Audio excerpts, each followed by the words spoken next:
Welcome to this demonstration, which will cover all of the Excel functions taught in Business Information Systems at RMIT. This video will help you revise Excel content in a different context, aiming to consolidate the functions you were taught. So let's present the scenario first. So we have a list of students with their results for the two tests, test 1 and test 2.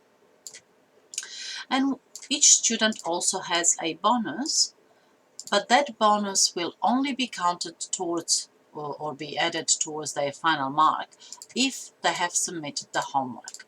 So if there is a yes in this column. So you notice how some cells in here are blue.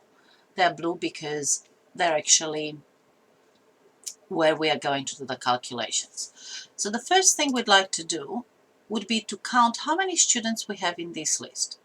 So every time when you have a question of how many, best function to use would be count. So let's try count.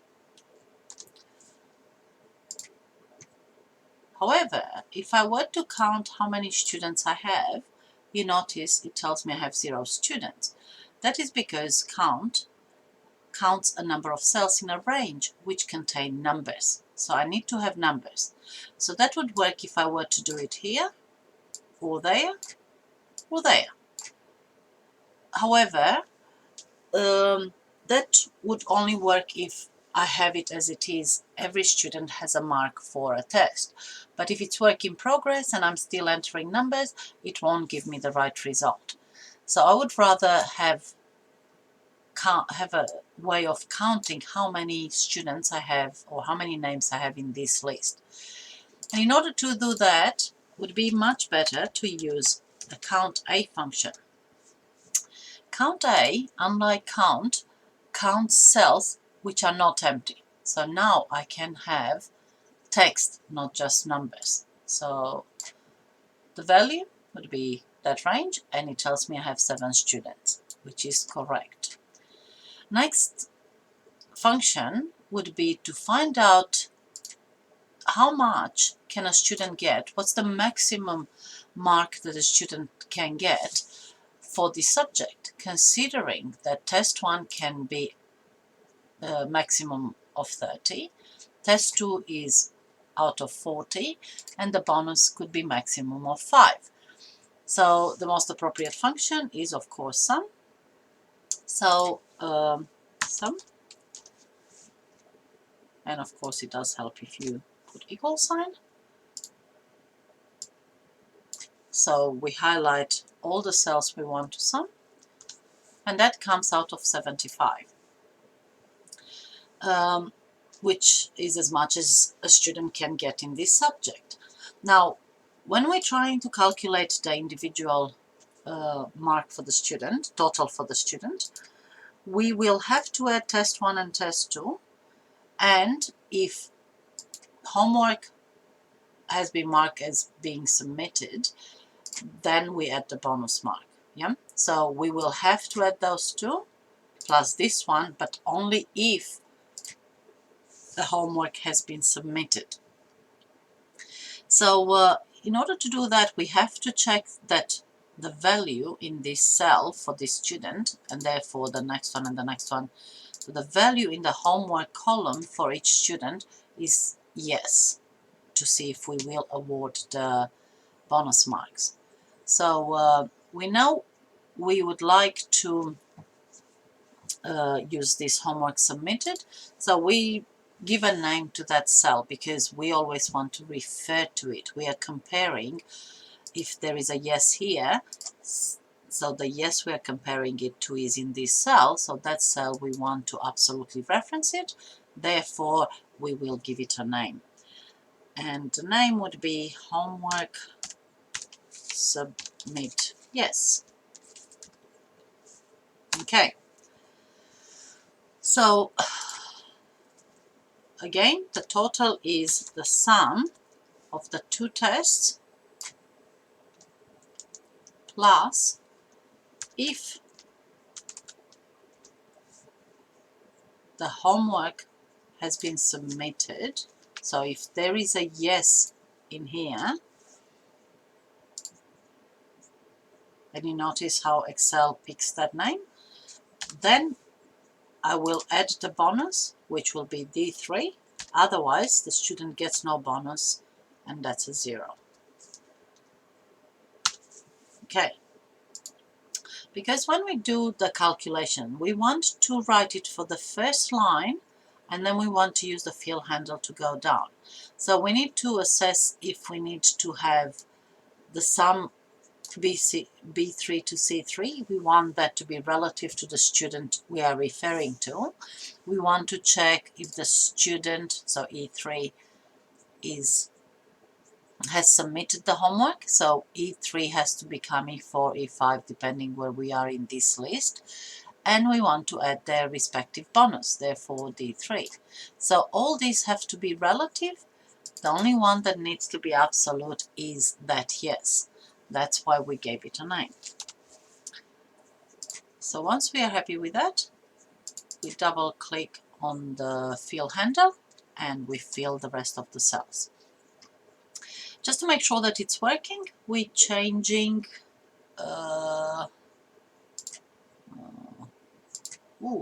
that would be nice to change in between yes and no, but I don't want to type it. I want to be able to select from a list of possible values.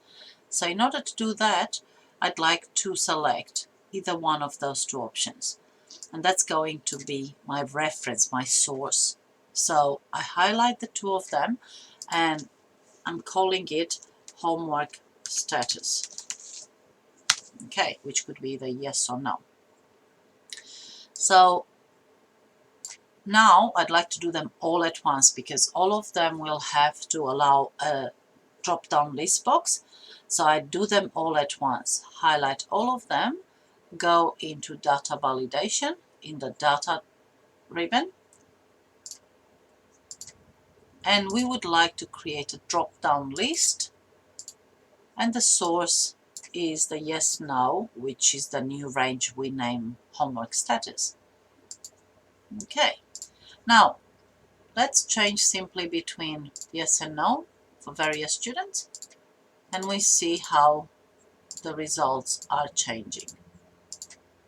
Okay, so we see how the result of the student changes dynamically depending on changing the status of the homework. The next step would be to calculate the percentage. So considering that the most we can have is 75, what does 55 or 66 or 37 represent? So we have to divide individual student mark by the total max. So as we will go to the next student, we want to be individual student mark divided still by that maximum total. So we will divide by this value in this cell. So again, we are proactive and we are assigning a name to that cell. We're using a range name. So this will be max total. You notice how I don't use spaces and I capitalize the name, every word in my name. So it's easier to read it later on. So it doesn't become a jumble of letters. It is a meaningful name. So let's do the calculation. Equals this student's mark divided by max total now. Oops. And when you will get it, that would be number. Okay. So all these represent percentages, and those percentages need to be formatted as percentage. So we are formatting it as a percentage. The next step, we'd like to know what is the grade that this student gets, yeah? And we notice that there is a list of all possible grades with a score and a grade associated with it, yeah? So that table will be used to look up the score to determine the grade. So the only lookup function we learned was the VLOOKUP function. And we know the VLOOKUP function has 4 arguments, and the second argument is a table array, so that will be the table array. And we know from experience that that needs to be absolutely referenced. So we are going to give a name to this cell. We're going to use another range name, and we call them all grades. Okay, now in the VLOOKUP function, so we are going to look up, we're going to look up the percentage for that student, G3, and we want this relative. As we will go to the next student, we want it to be G4, G5, G6. And we are looking up into that table, which we gave it a name, and Excel picks up that name. How many columns do we have there? 3. So we want to get the grade, which is found in column number 3. Therefore, the column index number is 3. And the range lookup determines if the VLOOKUP will find the closest match or an exact match. So in this case, if we look at our table seems to be organized in an interval kind of fashion. So from 0 to 45 is an F, from 45 but less than 50 is an N, and so on and so forth. So, question, can we find 88? Ooh, not quite, but 88 would be above 80, would be a HD. 72, no, we won't find 72, but 72 will be more than 70 but less than 80. So we want to find clearly the closest match, which means that the range lookup will be true. Ooh, this student should have gotten HD. So let's go back to what we looked up.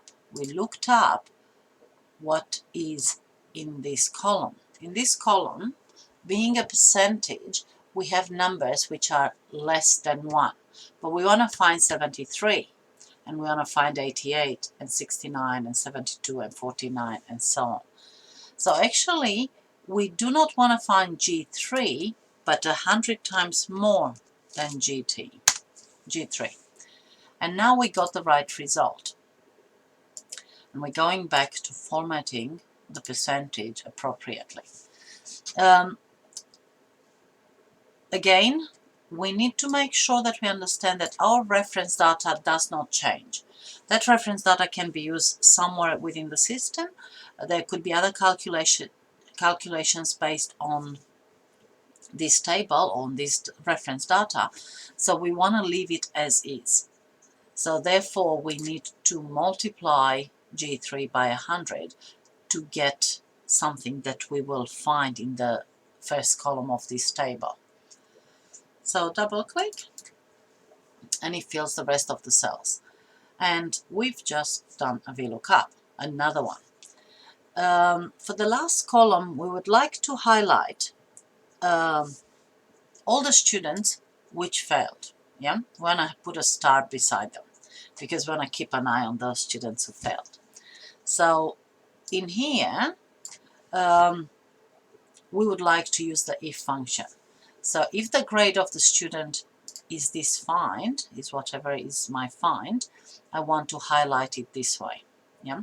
So this find is a cell I'm going to compare it to. Therefore, I'm going to name it my find. And I will also mark this one because it's my marker. Okay. So now we're using the if function to determine if the grade of the student is my find. So if we found that it is, we will highlight it, we will mark it. Otherwise, we will blank the cell, so double quote, double quote. Okay. We notice the only student which fails is the last one, and it's marked. So before I move further, the reason we're putting this double quote to blank the cell, if we didn't do it, that would be the result. So we would have false, false, false, and a star. That star doesn't stand out. We want to make sure that that star stands out. Therefore, we put the double quote. Okay. However, if I change my find, whatever I'm finding, I'd like that to change, and I can change the way I'm marking it. Yeah. So I can change the value of this reference data, and I can change the value of that. So in order to make sure that I don't get a grade, or I don't type a grade that is not a valid grade, I need to data validate it. I need to create a list of the options that are available to me. So again, I will do a data validation on that cell, creating a list of all the possible options. Okay, you notice how Excel absolutely references that range, but I like to go a step further, and I'd like to name this range, and we call them my grades. Okay, so in here we're going again, and we're creating that drop down list box through data validation, and the source is all the possible my grades. These are my grades, the way I look at, I have them set up.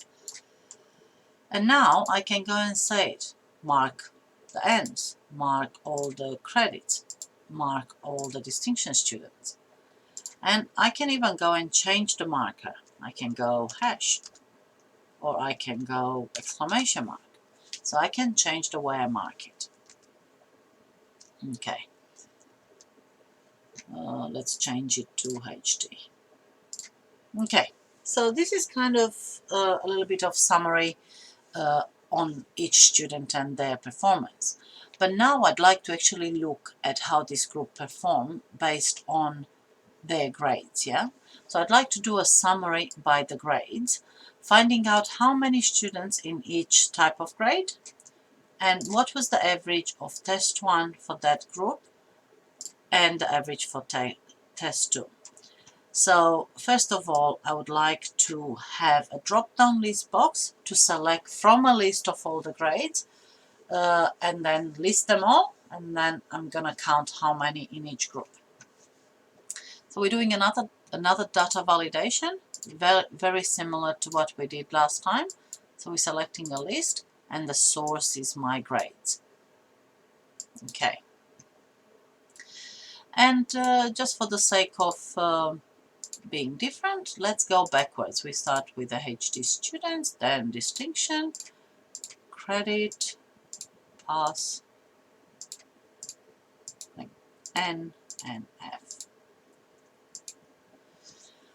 So in order to determine how many students have HD, we will use a conditional count, or countif, yeah? And we will count how many times each grade appears in this student grade. So we need to range name this area, so we call it student grades, and then we will use the countif. Countif has 2 arguments. First argument is a range, the second one is criteria where we apply to the range. So the range is student grade, and the criteria is that particular grade, and we want that to change as we go down within the list of grades. So we have 1 HD student, 2 distinction, and again 1 for each one of the other grades. In order to determine the average for test 1, we have to sum the test 1 if the student has that grade, and then we will divide that by the number of students in each category. So we need to use SUMIF. We will apply the criteria in here. and we will sum test1. So test1 is another range. We will name that T1 results. And for test2, we will have to do the same thing. So we highlight it and we call it T2 results. Okay. So then we have to use the summing function. And the first range is where we apply the criteria. The criteria is that particular grade, and we will sum test1 results. Okay? And we said that will just give us the sum. We need to divide that sum by how many students we have in that grade, in that particular group of grades, to get the average. Okay. Similarly, for the second test, we have SUMIF function, and that's the range where we will try to find the criteria, which is that particular grade, and we will sum the second test results, T2 results. And you notice I'm not typing all those names. I'm highlighting the cells, and I'm allowing Excel to use the name that's been assigned to that range of cells. And again, that sum if returns the total of test 2 for the students in the grade, and I need to divide that by the number of students in the grade. Okay, and with all that, we've gone through a journey looking at using the count function and count A. Count A, unlike count anything that is not empty. We use the sum function. We use data validation for the homework, order and the find, and all the grades. And then we used a combination of the sum function and the if function to determine the total for each student. And then we did a simple calculation, and then we used the VLOOKUP to determine the grade for each student. We highlighted according to a criteria that we have flexible in the system. And then we did a summary by grades, how many students we have within each group, what's the average for the first test and the second test within each group. So by doing that, we used the COUNTIF function, and we used twice the SUMIF function. So I hope that's been really useful, and I hope you appreciate how important is to use range name and to know when we need to absolutely reference and relatively reference.